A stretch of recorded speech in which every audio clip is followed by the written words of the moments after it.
Try to learn English.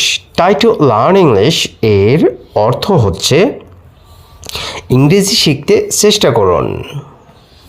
Try to learn computer এর অর্থ হচ্ছে কম্পিউটার শিখতে চেষ্টা করুন। Try to read understanding. Try to read understanding এর অর্থ হচ্ছে বুঝে পড়তে চেষ্টা করুন। Try to help the poor. Try to help the poor এর অর্থ হচ্ছে গরিবদের সাহায্য করতে চেষ্টা করুন। ট্রাই টু ডোনেট মসজিদ। ট্রাই টু ডোনেট মসজিদ এর অর্থ হচ্ছে মসজিদে দান করতে চেষ্টা করুন। Try to know English. Try to know English এর অর্থ হচ্ছে ইংরেজি জানতে চেষ্টা করুন।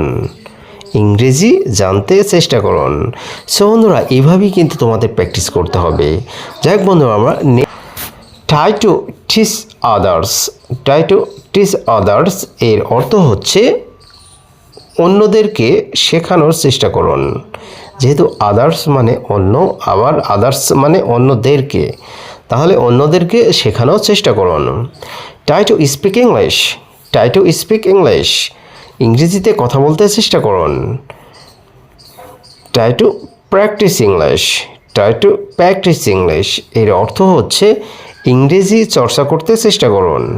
ইংরেজি চর্চা করতে চেষ্টা করুন।